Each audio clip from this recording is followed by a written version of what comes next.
Hello everybody, welcome in my channel Homework with Ananya. So let us get started, okay? So as you can see here, my question number 1 along with the answer, okay, of English. So question number 1 is dash. It's a blank, okay? Metal is used to make jewelries. Fill in the blanks using interrogative adjective. Now interrogatives आप हमेशा याद रखिएगा, इसमें हमेशा हमारे question के लिए use होता है, ओके बस इंटरोगेटिव हमेशा क्वेश्चन के लिए यूज होता है। टेंसेस हो, अगर जब आपने टेंसेस पढ़े होंगे तो उसमें भी आपने इंटरोगेटिव सेंटेंस जरूर देखा होगा, ओके तो वो उसमें भी देखिए हमने जो है क्वेश्चन का ही करा था, इसमें भी क्वेश्चंस का ही किया है। तो इंटरोगेटिव सेंटेंस मोस्टली हमेशा ही क्वेश्चंस, जब क्वेश्चन की बात आती है क्वेश्चन पूछने की, तो इंटरोगेटिव जो है मोस्टली इसी में यूज होता है, okay now dash metal is used to make jewelries, so we here in the blank it can be, it is which, okay now question number 2, India is dash country, fill in the blanks using adjective of quality. See, so the answer is democratic. Quality क्या होता है? जिसमें हम किसी चीज की quality पता चलती है हमें, okay like this card is so beautiful. So beautiful क्या हुआ? कार्ड की क्वालिटी क्या हुई? Beautiful, okay now Hindi. So निम्नलिखित संज्ञा शब्दों से एक एक वाक्य बनाइए। मोहन, आम, हरिद्वार और शेर। तो मोहन से बनाया है मैंने, मोहन ऑफिस जाता है। आम से बनाया है, आम बहुत मीठा है। हरिद्वार से बनाया है, हरिद्वार एक प्रसिद्ध जिला है। तो अब जैसे ये शेर का आई थिंक ये यहाँ पे आ नहीं पाया था, नो प्रॉब्लम, मैं शेर का आपको ऐसे ही बताती हूँ। जैसे चिड़ियाघर के शेर ने तो बहुत मनोरंजन किया। चिड़ियाघर के शेर ने बहुत मनोरंजन किया, तो ये आपका हो जाएगा, okay now question number 2 of Hindi. निम्नलिखित शब्दों के भाववाचक संज्ञा शब्द लिखिए। पहला है गरीबी, दूसरा है मजदूर, तीसरा है शत्रु, चौथा है अच्छा। तो आंसर गरीब का गरीबी, मजदूर का मजदूरी, शत्रु का शत्रुता और अच्छा का अच्छाई, okay so here question number 1 of maths.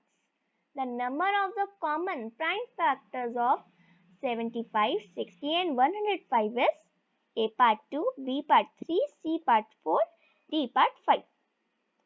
So the answer is, see here, I have done with this method, okay. So the common prime factors in both are 3 and 5. The smallest common prime factor is 3. The largest common prime factor is 5. So see, अब हमें पता कैसे चला यहाँ पे HCF की बात हुई है? Yes, ये क्वेश्चन तो होगा कि HCF की बात आई है, पता कैसे चला HCF की बात आई है?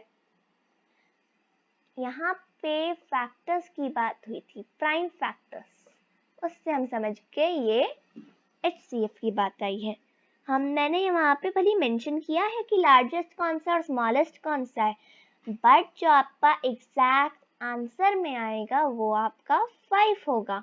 Why? Because HCF होता है हाईएस्ट कॉमन फैक्टर। जब हाईएस्ट की बात आ रही है तो 5 हाईएस्ट है, इसलिए 5 आपको इन द आंसर लिखना है, okay now question number 2, which of the following pairs is not co-prime? 8, 10, 11, 12, 1, 3 and 31, 33. अब देखिए ये जो मैंने बहुत लंबा सा लिखा हुआ है, यस बट मैं आपको मेन चीजें दिखाती हूँ। अब देखिए पहले क्या करेंगे, 8 and 10 का निकालेंगे, फैक्टर्स ऑफ 8, फैक्टर्स ऑफ 10। 8 के क्या हुए 1 and 8 और 10 में क्या कॉमन आया 1 और 2, ये दोनों चीजें कॉमन आ गई, तो कॉमन फैक्टर क्या हुआ 1 और 2। अब भाई अब इसमें हमारे कोप्राइम में क्या रूल होता है कि 1 को छोड़ के अगर कोई भी कॉमन है तो भाई वो नंबर कोप्राइम नहीं होगा। ओके, वो दोनों नंबर्स का जो पेयर है वो कोप्राइम नंबर्स का पेयर नहीं होगा। So as there are two common factors, the pair of 8 and 10 are not coprime. अब देखिए जो क्वेश्चन में पूछा था which of the following pairs is not coprime, वो तो हमने पहले भी निकाल लिया, लेकिन हमें दूसरों को भी बताना पड़ेगा, इसीलिए आपको लिखना पड़ेगा। Okay, B part 11 and 12, factors of 11 then factors of 12। Okay, तो 11 में हमें क्या मिला, सिर्फ एक 1, 11 और 12 में सिर्फ एक हमें 1 कॉमन मिला, बाकी कुछ भी कॉमन आ रहा है? नो, कुछ भी कॉमन नहीं आ रहा। तो कॉमन फैक्टर क्या आ गया हमारा, 1 आ गया। तो hence the common factor is 1, so 11 and 12 are the co-prime numbers or are the co-prime pair। Okay, now C part 1 and 3, now factors of 1 1, factors of 3 1, 3। अब क्या कॉमन आया, सिर्फ 1, कुछ और कॉमन आ रहा है? नो, कुछ भी कॉमन नहीं है।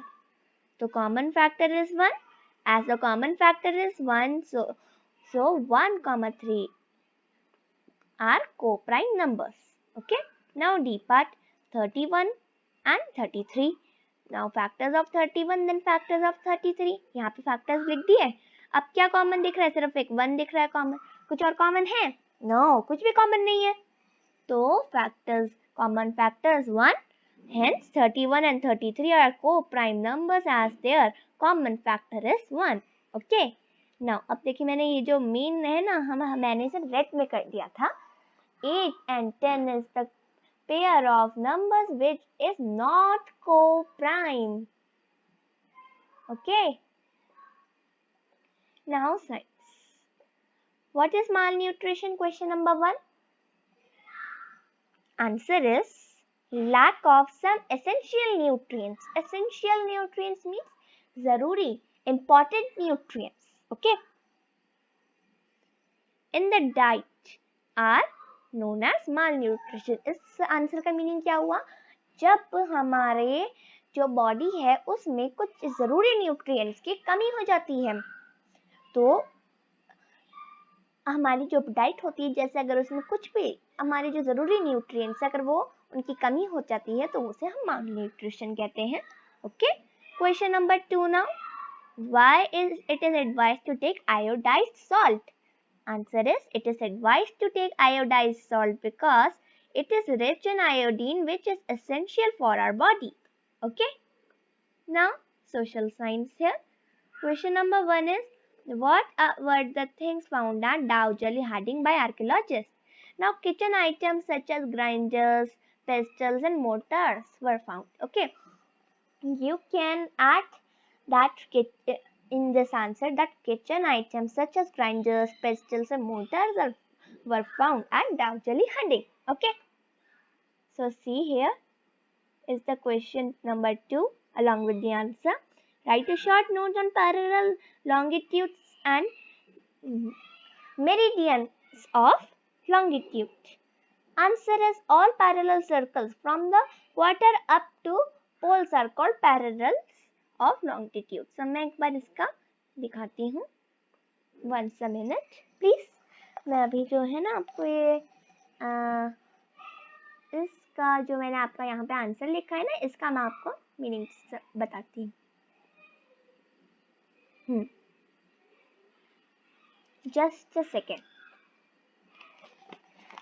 यस, सो उसमें हमारा ये जो क्वेश्चन था ना हमारा, ये हमारा ज्योग्राफी से था। ओके, हमारा ज्योग्राफी से था ये क्वेश्चन। तो अब हम इस क्वेश्चन का मीनिंग समझते हैं।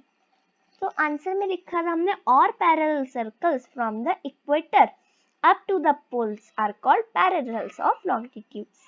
इसमें क्या होता है, आपकी जहाँ तक है बुक में भी होगा ये जियोग्राफी की। ओके, जैसे ये उसमें ग्रीन कलर का ऐसा फिगर होगा, देखिए। ओके, तो देखिए अब इसमें मैं ऐसे करके, जैसे मैंने कुछ हॉरिजॉन्टल सी और पैरेलल लाइंस बनाई। यस, हॉरिजॉन्टली इस सर्कल को हमने अर्थ का माना है, लेकिन इसमें हमने जैसे हमारा क्वेश्चन नंबर 2 में लॉन्गिट्यूड्स, लैटिट्यूड्स और नॉर्दर्न हेमिस्फीयर, साउदर्न हेमिस्फीयर, ये इन सब के बारे में जानकारी दी गई है। तो ये देखिए, ये जैसे ये होती है आपकी पैरेलल लैटिट्यूड्स। क्या होती है ये आपकी पैरेलल लैटिट्यूड्स? वन मिनट, ये आरो के 2 बन गए थे।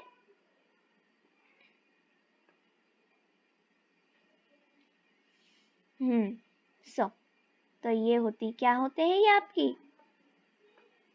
Parallel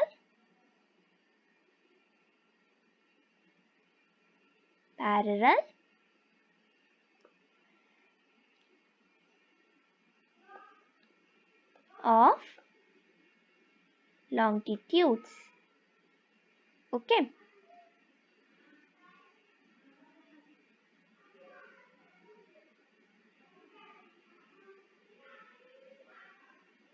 Okay. Now let us come back to the question where we were before. So here we were. Yes. Now when we find out how far east or west the places are from the North Pole to South Pole, these lines of reference are called meridians of longitudes. Okay, जब जैसे हमारा south pole, north pole, yes सबने सुना होगा।